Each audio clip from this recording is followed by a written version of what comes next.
بتبدأ أحداث المسلسل بتاعنا بالبطل والبطلة وهم بيجروا في الشارع، وبيكون واضح إن كل واحد فيهم متأخر على حاجة. البطلة بتاعتنا واللي اسمها بيول بتكون متأخرة على خناقة، وأول لما بتوصل للمكان بيجي بقى الاتنين صحابها علشان يكونوا فريق سوا، وبيكون الفريق التاني 4 بنات ومفكرين نفسهم هيكسبوا لأنهم أكتر منهم يعني. بس على مين؟ دي البطلة بتاعتنا معلمين، بدأت تمسك الفريق التاني ونزلت فيه ضرب كلهم، ومسكت القيادة بتاعتهم وبالبوكس في وشها لحد لما نزلت طقم اسنانها واستسلمت خالص. وبتقول بقى لبيول ابوس ايديك كفايه، منديلي مش معايا. بيول واصحابها بيروحوا وهم فرحانين جدا لانهم كسبوا الفريق التاني، بس وهم مروحين بيشوفوا البطل اللي اسمه هيون وبيكون عاجبهم خالص. هيون كان بيجري لانه كان متاخر على حبيبته، بس حبيبته بتصدمه وبتقرر انها تنفصل عنه، وده بعد ما قال لها انه اتاخر عليها علشان بينقذ قطه كانت هتموت. وهيون بيكون متضايق خالص وبياخد الدبدوب اللي حبيبته كانت جايبه له هديه وبيروح علشان يرميه في الزباله. بس في الوقت ده بتكون بيول واصحابها شايفينه، وبتقوم بيول واقفه قدامه وبتطلب منه يجيب لها سجاير، ولكنه بيرفض وبيسيبهم وبيمشي. بس بيول بتنادى عليه وبتروح طايره سبحان الله على الكذب في الجو ونازله عليه وبتقول له هو انت بتعمل ايه؟ خد بوسه بجنيه. هنا بيقف البطل متنح على اللي بيحصل. بيول بتقول له هو انت مش هتديني رقمك برضه؟ بيقول لها الرقم في ثانيه. وبعد الموقف ده ب3 سنين بيكون هيون شغال في محل بقاله بتاع والده، ولكن والده بيتعب وبيقع على الارض وبياخده على المستشفى. اما بيول بتكون لسه مستمره في الخناقات بتاعتها، وبتكون زميلاتها جمعت عدد كبير من البنات علشان يقدروا ان هم يضربوها، ولكن بيول بتقدر انها تضربهم مره تانية. هيون بيلاحظ ان المبيعات بتاعه المتجر بتاعتهم قلت خالص، او تقريبا يعني ما عادش في اي حد بيشتري منهم. بيحس هيون بالتعب من الشغل لان والده ما عادش بيساعده، وهو بقى شايل المسؤوليه كلها لوحده، علشان كده بيقرر ان هو يعين حد يساعده في الشغل. في الوقت ده بيول بتظهر مره تانية وبتروح للمتجر بتاع هيون وبتقوله انها جايه علشان الوظيفه. هيون اول لما بيتذكرها بيكون مكسوف خالص، ما هو مش كل اللي حصل زمان هيتنسى يا مان يعني. بيقرر ان هو لازم يرفضها، بس اول لما بيبص لها كده بيضعف قدام عينيها. بتطلب منه بيول انها تروح الحمام، وبينام هيون على نفسه من كتر التعب. واول لما بيصحى بيلاقي المكان كله مليان ناس، وربك كريم وكل ده بسبب بيول اكيد. بتكون حققت مبيعات بفلوس كبيره خالص. بيوافق هيون انها تشتغل معاه، بس بيحط لها شروط صعبه خالص، وهي بتكون موافقه خالص على الشغل معاه. ولما بتخلص بقى الشغل وبتكون مروحه بيشوفها وبيلاحظ ان في جيبها فلوس من ورا. بيروح علشان يشوف الدرج بتاع الفلوس، بيلاحظ ان هو ناقص وبيشك ان هي اللي سرقتهم، علشان كده بيروح للمكان اللي هي عايشه فيه. ولكن اول لما بيدخل بيكتشف ان ده مكان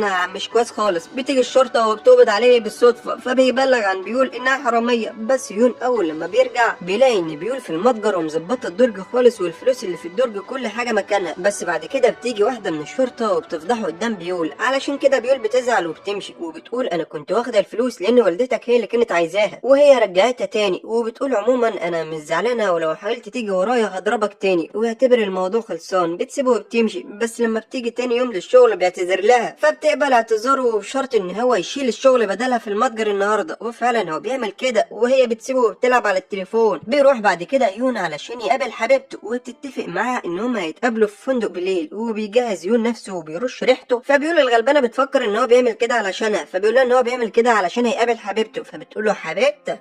ماشي والله العظيم صعبانه عليا لانك في النهايه هتحبني انا. هيون بيقول لها بطلي خطرفه في الكلام بقى وركزي في شغلك. وبيروح للفندق اللي هيقابل فيه حبيبته، بس بيتفاجئ انها جايباه هنا علشان يتدرب معاه في الجيم. بس بيكلموا واحد من صحابه بيعرفوا ان بيول عازمه صحابها كلها على مشروبات من المتجر وخربانها. بيروح هيون للمتجر وبيكون عاوز يرفد بيول، بس هي بتكون اصلا سكرانه ومش دريانه. وبتنام وبيقعد هيون يشرب عصير ليمون، وبيتكلم مع صحابها وبتيجي حبيبته وبتكون شايفاه وبتفكره بيخونها مع بنات تانية. ومن كتر الشرب بينام هيون، واول لما بيول بتصحى بتلاقيه نايم، فبتاخده جوه المتجر علشان ينام براحته يعني. وبتقعد جنبه وبتعرفنا بقى انها جايه المتجر علشان بتحبه، فهو بيسمع الكلام وبيقول لها انا كمان بحبك يا يون. ويون ديت تبقى حبيبته التانية، علشان كده بيول بتتعصب عليه وبتضربه وبتسيبه وبتمشي. تاني يوم بنشوف بيول وبتكون لسه عاينه الدبدوب بتاع هيون، وبيروح هيون علشان يتغدى مع حبيبته. ولما بتساله كان بيعمل ايه امبارح بيقول لها ده انا كنت شغال وطالع عيني. ولما بيخرجوا من المطعم بيقول لها هيون ان هو هيرفد بيول لانها كانت عامله حفله مع اصحابها امبارح. فبتقول له طبعا يعني وانت سكرت معاهم؟ فبيقول لها لا والله لا ده انا عيب عليك، ده انا اطردها النهارده. وبيروح هيون علشان يرفد بيول بحجه ان اصحابها ما حاسبوش على المشروبات اللي شربوها، بس هي بتقول له ان هم ادولك الفلوس امبارح لما كنت متقل في عصير الليمون يعني وعمال ترقص معاهم. وبيجي ظابط لهيون وبيقول له ان هم لازم يقفلوا المتجر بتاعه، وده لانه باع سجاير لشاب لسه صغير وده غير قانوني. فبيحاول هيون يراجع الكاميرات ويعرف هو باع السجاير ديت امتى، ولا المتجر هيتقفل ولا ايه. ولكن بعد معاناه هيون وبيول واصحابهم مش بيقدروا ان هم يوصلوا لاي حاجه. بس بس بيول بتبعت للاتنين صحابها علشان يراقبوا الولد اللي اشترى السجاير، وبتقدر انها تعرف مكانه وبتروح هناك وبتقوله بص بقى انت لو ما قلتش على التاريخ اللي اشتريت فيه السجاير هموتك ضرب. الولد بيخاف وبيقول لها على التاريخ. بترجع هيون وهي فرحانه خالص وبتقول لهيون وبيقدر فعلا ان هم يوصلوا للتاريخ. وبالرغم من ان بيول ساعدت هيون الا ان هو برضه بيطلع عينيها في الشغل، وبتذكر ايام لما المدير بتاعه كان بيطلع عينه في الشغل هو كمان. هيون بيرن على حبيبته وبيقول لها ان هو مش هيقدر يرفض بيول، فبتزعل حبيبته وبتقفل معاه. هيون بيكون فرحان جدا لان المتجر هيشتغل تاني وبيرقص الرقصه بتاعته اللي خليكوا فاكرينها بقى على طول. ولما بيول بتشوفه هو كان بيرقصها بالنهار بدات انها ترقصها هي كمان، وبيفتح هيون الكاميرات وبيشوف بيول بترقص وبدا يرقصوا سوا هما الاتنين. ولما بتكون بيول لوحدها في المتجر بالليل بيدخل عليها 3 شباب بيشتروا شويه حاجات وبيعملوها بطريقه وحشه خالص، بس هي بتسكت اول مره. وتاني مره لما بتكون قاعده مع صاحبتها جونج بيدخل برضو ال3 شباب دول، بس المره ديت بيسرقوا حاجات من المتجر. بيول بتقرر انها مش هتسكت المره دي وهتسيب صاحبتها جونج في المتجر وبتخرج وراهم. بتروح للمكان اللي هم فيه وبتعرف ان هم كانوا بياخدوا بضاعه من والد هيون ومش بيحاسبوا عليها، علشان كده بيول بدات انها تضربهم كلهم وما كانش حد فيهم عارف يقف قصادها خالص. بتطلب منهم يكتبوا ورقه بكل الحاجات اللي سرقوها ويودوها للمتجر، وكان صاحب هيون هناك وشايفها وكمان بيصورها. وبتلاحظ بيول ان هو واخد باله منها، وقبل ما يهرب من المكان بتروح وبتقعد معاه. بتكون مش عاوزاه يقول لهيون على قوتها خالص وبتقول له ولا اعتبر نفسك ما شفتش حاجه يالا. بيقول لها انا اصلا ما بشوفش، هو مين اللي قصادي؟ انت مين يا بنتي؟ فبتقول له بالظبط كده انا عايزاك كده تبقى جنبي وجنب الحيط، وبتسيبه وبتمشي. في الوقت ده بتكون يون حبيبه هيون يعني راحت للمتجر علشان تشوف البنت اللي هو بيحبها، وبتلاقي جونج هي اللي كانت بتخرج من المتجر كده وهي مستغربه ازاي هيون بيبص لها اصلا. ولما بتفكر مع نفسها كده بتقول ده مش ذوقه، اكيد عمره ما بيكون بيحبها. بترن عليه وبتطلب منه ان هو ما يرفدهاش وكمان يعملها بطريقه كويسه. بتصعب عليها البنت خالص، والحمد لله ان جونج كانت في المحل. وبتقول له يون كمان ان في صندوق هيجيله على المتجر وبتطلب منه يستلمه. وبيكون يون مفكر ان يون جايبه له هديه، بس بيكتشف بعد كده انها جايباها هديه لزميلها اللي في الشغل. لا وكمان بتعرفه على والدها وبيشوفها وهي ماشيه مع زميلها علشان كان بيوصلها للبيت. وهنا بيعرف هي ليه ما كانتش عاوزاه يقابل اهلها، وبتذكر كلام صاحبه ليه لما قال له ان هي مش هتتجوز واحد فقير، فما تحاولش تتعلق بيها لانك فقير يا غلبان انت، ويوم ما تتجوز هتتجوز واحد غني شبهها. بس تاني يوم لما بيتقابلوا سوا بتعترف له هيون بكل حاجه، وبتقول له ان سون ده كان زميلها من وهي صغيره، وهي كانت جايبه له الهديه ديت علشان هو عينها في الشغل معاه في الشركه، وما تخافش مفيش بينا اي حاجه. وفعلا هيون بيصدقها. ولما بيكونوا ماشيين في الشارع بيلاقوا مطعم فتح جديد فبيخش علشان يجربوه، وبتيجي بيقولوا اصحابها علشان يجربوه هما كمان. تقول بيقول لاصحابها ان اختها اون زمانها قاعده في البيت دلوقتي بتذاكر. هنا بقى بنشوف اختها اون وبنعرف ان حلمها انها تبقى مغنيه مشهوره، بس هي ملمومه على شله صحاب صايع كده وبيصوروها وهي بتتنمر على بنت. بس اون ما كانتش تقصد، وبتهددها واحده فيهم ان اون لما تبقى مشهوره هي هتنشر الصوره ديت وهتضيع شعبيتها. بس واحده فيهم بتطمن اون وبتقول لها ان مفيش حاجه من دي هتحصل اصلا. بتقرر شله الصحاب الصايع ديت ان هم يروحوا للمطعم الجديد، ولما بتكون هيون رايحه للحمام بيحصل بينها وبين الشله ديت سوء تفاهم، علشان كده بيدخلوا وراها للحمام وبيكونوا عاوزين يضربوها. بس هم غالبا ما يعرفوش اللي فيها، ما يعرفوش ان في الوقت ده بيول برضه هتيجي للحمام. ولما بتلاقيهم عاوزين يضربوها بدات بيول انها تدافع عنها وتضربهم كلهم. ويون دخلت للحمام وكلمت يون بسرعه علشان يجي ويلحقها. ولما جه فكرها بتتخانق مع بيول فزقها على الارض ووقعها. ولما يون بتعرف ان ديت هي اللي شغاله عنده بتقوله انها كانت مع العصابه وعايزه تضربها. وبعد كده بتقول حبيبته بقى لهيون ان هو ما ينفعش يعين واحده بلطجيه وان هو لازم يرفدها. في الوقت ده بتروح بيول علشان تقعد مع اصحابها، وكالعاده بيكتروا من عصير الليمون. وبيجي لها شخص اسمه كان، وده كان والده بيدربها زمان. وبتكون بيول فرحانه جدا انها شافته تاني. اما قائده العصابه الخنزيره اللي اسمها هانا بتطلب من صحابها ان هم يدوروا على بيول ديت علشان ينتقموا منها لانها ضربتها. وبيتكلم كان بيول وبيطلب منها انها تشارك معاه في المؤتمر بما انها شاطره في مجال التسويق، وده لانه ممثل وهيبقى مسؤول عن الاعلانات بتاعه الشركه اللي يون شغاله فيها. واول لما بتروح بيول لهناك بتتفاجئ بان يون موجوده هناك، وبيكونوا مش طايقين بعض. وبتبدا بيول تتكلم عن خبرتها في مجال التسويق، وفي نهايه كلامها بتقول انها ما بتحبش الناس اللي بتنكر المساعده. وبتكون بتلقح بالكلام على يون. وبيقول صاحب يون ليه بص انا هقول لك على حاجه بس اوعى تقول لحد وحياة ابوك. وبيوري لها الفيديو لبيول وهي بتضرب ال3 رجاله. وبعد شويه بيلاقي ال3 رجاله دول جايين يعتذروا عن كل الحاجات اللي سرقوها من المتجر. بيشوف يون مذكره بيول اللي كانت سايباها وكاتبه فيها ان ازاي تخلي المتجر يحقق مبيعات عاليه وان يون يكون مبسوط منها. وكمان بيجي صحاب بيول لهيون وبيقولوا له ان حبيبته هي اللي بتكذب وان بيول كانت بتساعدها من العصابه. بس يوم لما بيقابل بقى حبيبته بيقول لها ان هو هيعمل لها اللي هو عاوزاه وهيرفض بيول. فبتكون يون فرحانه خالص منه جدا وبتحضنه. بس في الوقت ده والدة يون بتشوفه. بيجري يون علشان يستخبى ان والدة يون ما كانتش تعرف عن علاقتهم، وبيروح يون يجيب بيول من قسم الشرطة، وده لانها كانت ضربت شخص حاول ان هو يتحرش بيها في المتجر، وبيهزقها كمان لان ضربت العصابة وانها مفكرة نفسها اقوى من كل الناس، وبيقول لها اتعلمي مني انا اقوى منك بس مش بضرب الناس. فبتروح ضرباه وموقعاه على الارض وبتسيبه وبتمشي، وبتكون زعلانة لان محدش شتمها قبل كده من يوم ما والدها كان بيشتمها، وده بقى ايام ما كان بيدربها على الفنون القتالية. وتاني يوم بيتفاجئ اهل يون ان مبيعات المتجر بتاعتهم ارتفعت، وكمان بيتفاجئ يون لما بيعرف ان بيول كسبت وبقت افضل موظفة للبيع في الشهر ده، علشان كده بيخليها تيجي للمتجر تاني، وبيكون فرحان بيها خالص وبيقول لها انها خلاص بقت موظفة دايما في المتجر، وبيجيب لها ورد كمان. بس بيول بتطلب منه طلب تاني، وهو ان يون يشيلها على ظهره، واول لما يون بيشيلها بيتفاجئوا ان يون داخل عليهم، فبيرميها يون على الارض وبيقول لها بصي اوعي تفهميني غلط والله. بس يون يعني بتتعامل مع الموقف طبيعي، وبتقرر انها تعزم يون وبيول على العشاء، وبتاخدهم على مطعم غالي جدا، وبتكون بيول مش فاهمه اي حاجه في الاكل، فبتطلب اي حاجه تيجي قدامها، وبتكون يون بتعمل كده علشان تبين ليون فرق المستويات بينها وبين بيول. ولما بيكونوا مروحين بيجي شخص صديق يون وبيقول لها ان هو هيروحها بالعربيه، وده اللي بيزعل يون لانه فقير وما عندوش عربيه، وبيتبقى الاتنين صحابنا سوا وبيروحوا هما في الاتوبيس. ولما بتحاول بيول انها تضحك عليه كده بيقول لها ما تتعديش حدودك معايا، انت كلتي اكله مش هتحلمي انك تاكليها مره تانية. وبيقرر يون يشتري بكل الفلوس اللي معاه عربيه، وبيروح تاني يوم علشان يوصل يون للشغل بتاعها.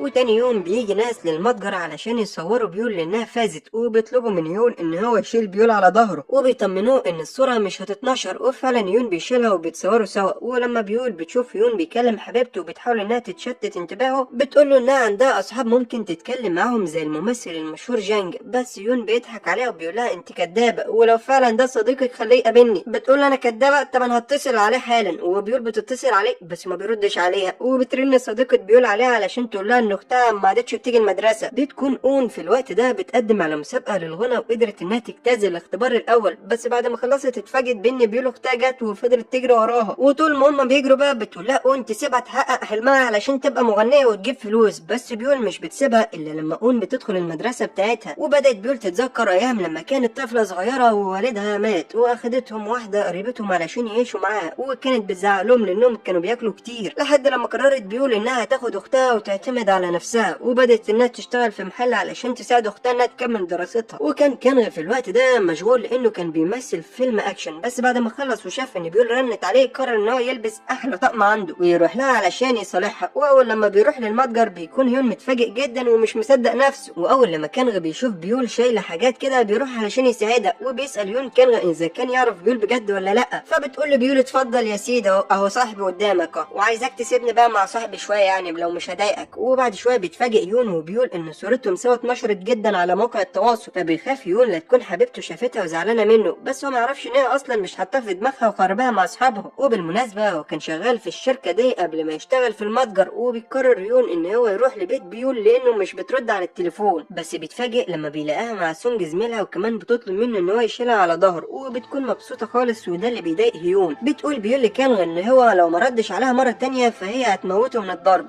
فبيخاف منها وبيقول لها لا ما فيش الكلام ده، انت على طول التليفون بتاعي شغال 24 ساعه. واثناء لما بتكون بيول في المتجر بيهجم عليها 3 بنات بتوع عصابه وبيضربوها، وبيطلعوا علشان يهربوا بيقابلوا هيون، فبيحس هيون ان في حاجه غلط وبيطلع يجري على بيول، بس بيلاقيها قامت زي الفل بس بتقع على الارض تاني لان بطنها بتكون بتوجعها. ولما بياخدها للمستشفى الدكتور بيقول لهم انها عندها الزايده الدوديه. هيون بيقول لها انت ازاي اتضربتي على دماغك وجالك الزايده، هو ايه الهبل ده لا مؤاخذه. وبيفضل يون جنبها طول الليل علشان يساعدها لو احتاجت اي حاجه. وتاني يوم الصبح بيقول لها ما تقلقيش اعتبري نفسك في اجازه مدفوعه الاجر. بتكون بيول فرحانه خالص، وبعد كده بيجي لها اصحابها علشان يطمنوا عليها، وبيروح يون ليون علشان يطمن عليها لانها مش بترد على تليفونها، بس هي بتقول له معلش انا اسفه مش فاضيالك، وبتسيبه وبتركب معاها سونج. وبيسمع يون صحابها وهم بيتكلموا عن صورته مع بيول، فبيفكر ان يون زعلانه بسبب بيول، علشان كده بيقرر ان هو لازم يطردها. وبيروح لها المستشفى وبيدخل الاوضه بتاعتها، وبيقول لها ان هو رفضها وهيعين موظف تاني مكانها، بس بيكتشف في الاخر ان هي راحت اوضه تانيه اصلا وده واحد تاني. ولما بيروح يون لهناك وبيلاقيها مبسوطه خالص بيقرر ان هو يرجع في كلامه ومش هيقول لها حاجه. في الوقت ده بقى كانت يون مع سونج في حفله على مركب كده في النيل، بيكون الجو برد فبيقرر سونج ان هو هيحضنها، بس هي بتقول له احنا اصحاب اوعى تتعدى حدودك، فهو بيقول لها ان هو بيحبها وعمره ما هينساها. تاني يوم بيجي الممثل علشان يزور بيول وبيكون جاب لها ورد. بتكون بيول فرحانه بالورد ميعاده بزيارته ليها كمان، وبيضطر ان هو يمشي لان هو وراه اجتماع مهم خالص. بتيجي والدة يون علشان تزور بيول في المستشفى، وبدأت انها تغسل لها شعرها وتهتم بيها، وخصوصا بعد ما عرفت من بيول انها يتيمة الاب والام. ووالدة يون بقى بتكون خلت المساعد بتاعها يجيب لها كل المعلومات عن هيون. بتعرف ان هو شغال في متجر، علشان كده بتروح للمتجر ده وبيقابلها هناك والد يون، وبتطلب منه حاجات بمبلغ كبير خالص، بس بشرط ان حد يوصلها للبيت بتاعها. وده بالرغم ان المتجر ما فيهوش خدمة توصيل اصلا، الا ان هيون بياخد الحاجة وبيروح يوصلها وهو فرحان خالص لانها طلبية كبيرة ومكسب ليه. ولما بيدخل للفيلا وبينزل الحاجة على الارض، بتدخل عليه يون وبتتفاجئ لما بتشوفه. بتعرض عليه والدة يون فلوس من مقابل خدمته ليهم. بتكون خنزيرة وقصدها انها تذله علشان تخلي يون تبعد عنه، وبتحاول يون بعد كده انها تتصل على هيون ولكنه مش بيرد عليها. بيكون هيون حاسس بالفرق الكبير بين مستواه ومستوى يون، وان هو مهما عمل عمره ما هيقدر ان هو يبقى في مستواها. بتروح يون علشان تعتذر لهيون، وبتكون مفكراه في المستشفى، بس بتلاقي بيول فبتقول لها انها من يوم ما دخلت حياتها وهي بايظه، وبتقول لها ان هيون مشغله عنده خدامه لانه بيعطف عليها، وبتطلب منها انها تبعد عنه. بس في الوقت ده بيدخل عليهم الممثل، وبتكون بيول زعلانه خالص، فبتطلب من الممثل انها تخرج معاه وبيروح للسينما، وهو للاسف بيفضل شايلها المحلول بتاعها، وبتكون هي مبسوطه. في الوقت ده بتكون اون قدرت انها تجتاز الاختبار التاني بتاع مسابقه الغنى، وبتقول لها ان اختها دخلت المستشفى. ولما بتوري لها صوره البنات اللي ضربوها، بتقول لها اون انها عارفاهم. بتروح لهناك وبتقول لهم انتوا ليه ضربتوا اختي؟ بتكون عاوزه تضربهم بس ما بتقدرش لوحدها، وبيكون هم اللي هيضربوها. في الوقت ده بتظهر بيول علشان ترجع حقها، ولما بيحاولوا ان هم يهجموا عليها بتنزل فيهم صارت مرت سجاير فرط. بص مش هقولك على اللي بيحصل، وما كانش اي حد قادر ان هو يوقفها، علشان كده بيهربوا كلهم من قدامها. وبتكون بيول فرحانه جدا، فبتقرر بقى انها ترجع تكمل تعب في المستشفى، ولكنها بتلاقي هيون مستنياها وبتقول له انها تسيب الشغل في المتجر بحجه ان الراتب مش كبير، ومش بترضى تقول له ان هيون هي السبب وهي اللي جت قالت لها كل حاجه. بيعرض عليها هيون راتب اكبر، بس هي برضه مش بترضى وبتطلعها بره الاوضه. واول لما بيول بتخرج من المستشفى بتروح على البيت بتاعها، بتلاقي ان اللي باع لها البيت بتاعها ضحك عليهم، وبيطلبوا منهم ان هم يسيبوا البيت لانه متسجل باسم شخص تاني. بتروح بيول لاسم الشرطه علشان تعمل محضر، بس للاسف بيقولوا لها احنا القانون لا يحمي المغفلين. في الوقت ده بتترمى اون وبيول في الشارع، مش بيلاقوا اي مكان يروحوه، وكمان ما همش اي فلوس يجيبوا بها اكل. وبتزعق اون لبيول وبتقول لها انت السبب في كل اللي بيحصل. بتخرج بيول علشان تقعد بره وهي مخنوقه ومش عارفه تتصرف ازاي. بيتكلم هيون بيول وبيقول لها لو احتجت اي حاجه تعالي للمتجر. هي الصراحه بتكون عايزه تيجي، بس كرامتها بتنقح عليها كده وبترفض يعني. بس تاني يوم بترن جونج صاحبه بيول عليها، وبتقول لها ان والدها في شغل وان البيت فاضي، وفعلا بتروح بيول هناك وبتنام بيول هناك وكده. والحمد لله لقت مكان تبات فيه، وبتنزل بقى تاني يوم علشان تدور على شغل، ومش بتلاقي اي شغل غير انها تشتغل عامله توصيل ديليفري. في الوقت ده بقى بيتقابل يون مع هيون، وبيقول لها ان هو خلاص طرد بيول من الشغل، وبكده ما عادش هيبقى في مشاكل بينهم. ولما بترجع بيول للبيت بتسمع والد جونج بيزعق لها، وده لانها جايبه بيول تعيش معاهم. ولكن جونج بتحذر والدها ان هو يقول اي حاجه قدام بيول. ولكن تاني يوم بتسيب بيول رساله لصديقتها، وبتقول لها انها لقت مكان تعيش فيه. وكل لما بيطلب هيون من يون ان هم يخرجوا سوا، بتقول له انها مش فاضيه وبترفض تخرج معاه. واثناء ما بتروح بيول علشان تسلم طلبيه بتعمل حادثه، بتقع على الارض وبتتعور خالص. ولما بتروح البيت بتلاقي ان اختها بدات تتعامل معاها بحنيه، وده لانها مقدمه في شركه كبيره للغنى، بس محتاجه موافقه بيول. ولكن اون بتأجر واحده تانية وبتخليها تحضر معاها الاجتماع مكان بيول. ولما بتكون بيول قاعده مش عارفه تعمل ايه، بتدخل عليها والده يون، واول لما بتروح لها بتلاقيها بتعيط وبتحكي لها بيول على كل حاجه. علشان كده بتصمم والده يون انها لازم تيجي وتعيش معاهم في بيتهم. ولما بيكون هيون قاعد بالليل بيلاقي عفريت كده داخل عليه، بس دي بتكون بيول. وهيون بيقرب منها كده وبيقول لها ايه ده،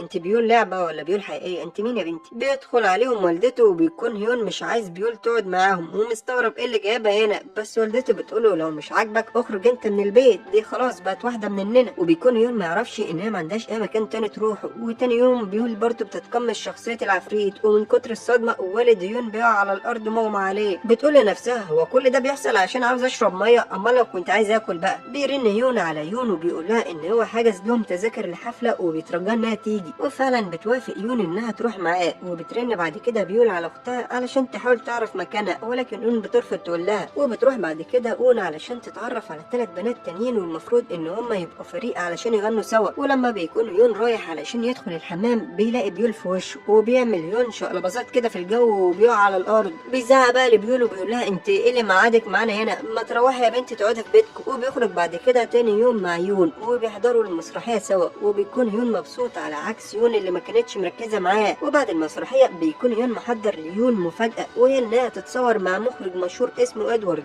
ولكن يون ما بتكونش عاوزه وشها يبان، وده لان والدتها اصلا عرضت عليها انها تخرج في موعد مع ادوارد ده قبل كده، ولكن يون رفضت. وبتقول يون لهيون انها مصدعه وعاوزه تروح بسرعه، وبيكون هيون مش عارف يعمل ايه علشان يراضيها. وبتروح بعد كده يون علشان تكمل سهرتها مع سونج، ولكن سونج ما بيقدرش يتحكم في مشاعره وبيمسك ايديها وبيدوقها الزبيب، وهي كمان بتكون مستمتعه بالموقف. ولما بيرجع يون للمتجر بيتفاجئ من والدته لما بتحكي له عن كل حاجه حصلت لبيول. بتروح تاني يوم بيول علشان تتقابل مع الممثل وتطلب منه لو كان يقدر يعرف لها مكان اختها بما انه مشهور وكده، وبيوعدها الممثل ان هو هيحاول يوصل لها. وبتعيط بيول لانها تعبت في تربيه اختها من هم اطفال ومش لاقياها. بس بيجي لها خبر حلو لما بتروح علشان تستلم جايزه من الشركه بتاعت يون، وهناك بيعرفها سونج ان يون سابت يون قبل كده، وده علشان يعني تسهر معاه. فبتروح بيول بقى وبتقول ليون انها بعدت عن يون علشانها، بس انت بقى لو فكرت تلعبي بمشاعره وتضحك عليه فانت ما تعرفيش انا هعمل فيكي ايه. بتروح يون بعد كده علشان تقابل يون، وبتكون رايحه له بيته. واول لما بيعرف يون انها في بيته بيجري علشان مش عاوزه تعرف ان بيول عايشه معاهم. واول لما بيوصل ما بيلاقيش بيول هناك، وبيكون عاوز ياخد يون ويخرجوا بره بسرعه قبل ما بيول ترجع. بس في الوقت ده بتدخل بيول عليهم وبيقعدوا كلهم علشان ياكلوا سوا. وبتقول والدة يون ان بيول بقت عايشه معاهم خلاص، وده بقى اللي بيزعل بيول علشان كده بتسيبهم وبتمشي. وبيخرج يون وراهم علشان يحاول ان هو يصالحها، بس هي بترفض وبتسيبه وبتمشي. وبتروح بيول تقول ليون انها ممكن تروح لها وتفهمها كل حاجه، بس يون بيقول لها بلاش لان ده ممكن يضايقها اكتر. وبيقرر يون ان هو يروح لوالدة يون ويطلب منها انها تسيب يون تاخد قرارها بنفسها وما تتدخلش في علاقتها. وبتوافق والدة يون على كده، بس ده كان قدامه مش اكتر. بتطلب من المساعده بتاعتها انها تكلم والدة يون وبتعرض عليها شغل في مجال الاستثمار، بتعرفها انها هتساعدها بمبلغ كبير خالص. ولما بتروح والدة يون علشان تقابلها وبيتكلموا سوا بتقولها والدة يون ان في شخص فقير بيحاول يحب بنتها. فبتقولها والدة يون ان هو اكيد بيستغلها علشان فلوسها وانها لازم تمنعه. في نفس الوقت بيروح شخص تبع والدة يون وبيعرض على والد يون ان هو يشتغل سواق مقابل مبلغ كبير خالص. بيكون اهل يون فرحانين خالص ان هم لقوا شغل، بس ما يعرفوش ان هم شغالين عند اهل البنت اللي ابنهم بيحبها. وبرضه يون ما يعرفش ان هم شغالين عند اهل يون. ولما بتحس بيول انها السبب في ان يون علاقته باظت مع يون بتقرر انها تسيب البيت وتمشي. وبيجي اتصال بعد كده للممثل من شخص بيقول انه قدر يعرف مكان اون اخت بيول. وبيقرر الممثل بعد كده يروح المتجر علشان يقابل بيول ويعرفها، بس بيعرف من يون انها سابت المتجر وملهاش مكان تروحه. وبيعاتب الممثل يون لانه تخلى عنها وبيسيبه وبيمشي. وبيعرف بعد كده ان بيول عايشه في مكان على السطح وبيروح لها. وبياخد بعد كده الممثل بيول معاه لبيته علشان تعيش معاه. بس وهم داخلين في بنت بتصورهم سوا وبيقعدوا سوا علشان يتعشوا، وبيوريها الممثل فيديوهات اختها. بتكون بيول فخوره خالص باختها. وتاني يوم بتروح بيول للمتجر لان يون بيكون عاوزها. بيطلب منها توعده انها مش هتستخدم العنف تاني، وفعلا بتوعده بيول بكده. وبيروح يون علشان يعتذر ليون ويفهمها اللي حصل، بس هي مش بتقبل اعتذاره وبتقول له ان هما مش مناسبين لبعض وبتسيبه وبتمشي. وبيرجع يون المتجر وبيكون متضايق خالص، فبيقوم بقى علشان يشتغل ويفك الملل شويه. بتكون بيول بتراقبه من بعيد وعاوزه تشوفه لانه وحشها خالص. وبيجي الممثل وبيشوفها وهي بتبص عليه، بيعرف انها بتحبه. بيتفاجئ يون من صحاب القدام بتوع الشركه اللي كان شغال فيها ان يون عندها منصب كبير في الشركه ديت وكانت مخبيه عليه، علشان كده بيروح لها وبيقول لها ليه خبيت عليا؟ انا ولا كنت هطلب منك فلوس ولا حتى منصب في الشركه. بس اثناء كلامهم بتوصل والده يون ومعاها والد يون اللي بيكون شايل لها الجزمه. يون في الوقت ده بيتصدم وبيقول لها انت كان ممكن تذليني ب1000 طريقه الا ان انت تذلي اهلي قدامي. بتكون والده يون شايفه اللي حصل من بعيد. بتكون يون مش عارفه ان دول اصلا كانوا اهل يون. بتقول لوالدتها انت ليه عملت كده؟ والدتها بتقول لها ان ده شخص مش من مستواها وما ينفعش تتجوزه. والد يون بيكون زعلان من نفسه لانه ما يعرفش حاجه وذل ابنه قدام حبيبته. وبتقرر والده يون انها مش هتسيب الشغل لان ده هيكسبها مبلغ، ومش اي مبلغ كبير خالص. بتقول والده يون ان مش لازم الشخص الفقير يحب البنت الغنيه لانه طمعان فيها وانه ممكن يكون بيحبها بجد. اما والد يون فبيقرر ان هو هيسيب الشغل. وبتروح بيول بعد كده علشان تقابل اختها وبتقول لها انها فخوره بيها وبتشجعها انها تكمل. بيروح المساعد بتاع الممثل وبيقول لبيول ان الصحافه لو عرفت ان في بنت عايشه في بيته ده هيسبب له مشاكل، علشان كده بيول بتسيب البيت وبتمشي. بس بيرن عليها يون وبيطلب منها انها ترجع تعيش معاهم لان والدتها عاوزه كده.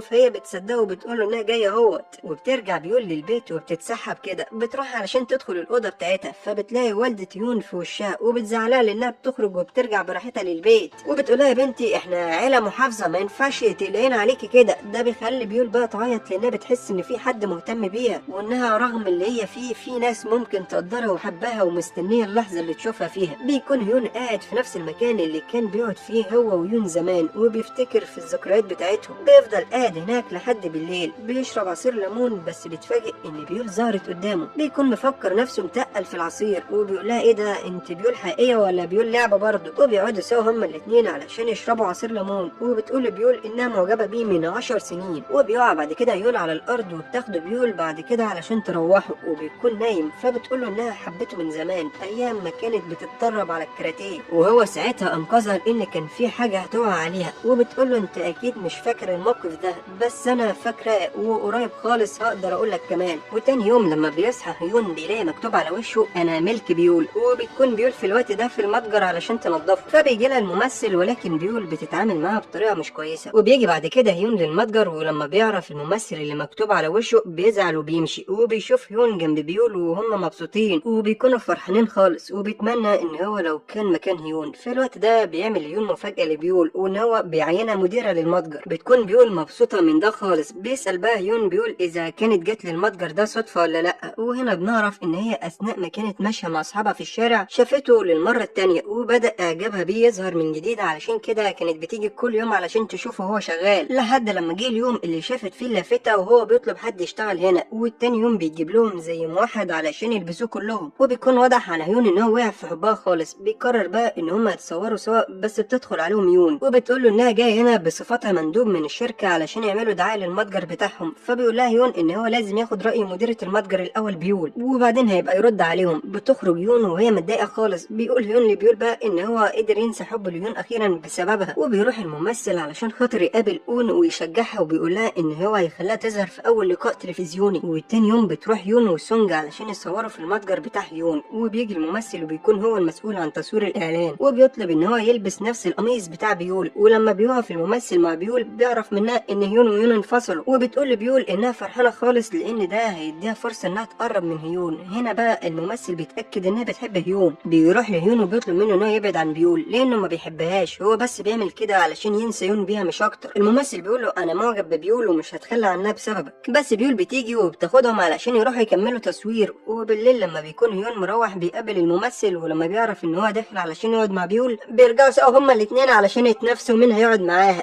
فبتقول لهم اقعدوا انتوا بقى في المتجر وانا هروح سلام. تاني يوم بتجهز بيول نفسها علشان تروح هي والممثل يحضروا حفله اون، وده اللي بيكون مضايق هيون لان بيول هتخرج مع الممثل. بس الممثل بيجيله تصوير فيلم مهم ومش هيعرف ان هو يروح مع بيول، وده اللي بيفرح هيون خالص. بتنزل الفرقه بتاعت اون من العربيه لمكان الحفله، وبتشوف اون اختها وهي واقفه وسط الجماهير علشان تشجعها. بتبدا الحفله وبيبدا فريق اون ان هو يغني، بس اثناء الغنى بتنزف اون من مناخيرها، ومع ذلك مش بتوقف الغنى وبتكمل. وده اللي بيخلي كل الصحف والمجلات انها تكتب عنها اخبار كويسه خالص. وبترن بيول علشان تبارك لاختها. بتقولها هنا اون انها اسفه خالص لانها كانت عبء عليها طول حياتها، بس قريب خالص هتقدر تعوضها ان شاء الله يعني عن حياه كويسه. ولما بتيجي بيول ماشيه بتلاقي صحابها متغاظين منها لانها بقت مشهوره، وبيطلبوا منها فلوس والا هينشروا الصور القديمه اللي كانوا مصورينها ليها. بس بيرن الممثل على اون في الوقت ده، فاصحابها بيطلبوا منها انها تحدد لهم مقابله مع الممثل، وده علشان خاطر ما تفضحش الصور. بتترجى اون الممثل ان هو يروح معاها، وبتقول له انها اتصورت الصوره ديت بس علشان تبان قويه قدام صحابها، وده لان ابوها وامها كانوا ميتين. وفعلا بيوافق الممثل وبيروح معاها، وبيطلب منهم يدعموا اون، وبيقولوا له ان هم يعملوا كده فعلا وبيمشوا. بيطلب الممثل من اون ان هي تبعد عنهم، وبتترجاه ان هو ما يقولش حاجه لبيول. فبيقول لها ما تخافيش مش هقول لها. بس في الوقت ده البنات نفس الخنازير بيصوروهم نفس الصوره تاني وهم مع بعض. وتاني يوم بيرجعوا يبتزوا اون تاني وبيطلبوا فلوس مقابل الصور اللي معاهم. علشان كده اون بتروح لبيول اختها وبتعرفها كل حاجه. ولما بترجع بيول للمتجر بيقول لها يون ان هو محضر لها مفاجاه، وهي ان هو عمل لها مكتب في قلب المتجر علشان ترجع تكمل تعليمها من جديد. وبتكون بيول فرحانه خالص وبتحضنه من الفرحه. في الوقت ده بتفكر يون في السبب اللي مخلي يون زعلان منها، وبتفتكر هو ليه استقال من الشركه بتاعتهم. بتبدا انها تدور في الاوراق، بتقدر تعرف من المدير بتاع هيون ان سونج هو كان السبب في استقاله هيون. وهنا بنعرف ان هيون استقال لانه خاف ان سونج يأذي يون في شغلها. علشان كده بتروح يون لهيون وبتعتذر له، بتقول له انها اسفه خالص وانها ترجع كل حاجه لطبيعتها. وده كله كان قدام بيول. بتعرض عليها يرجع الشغل تاني بس هو بيرفض.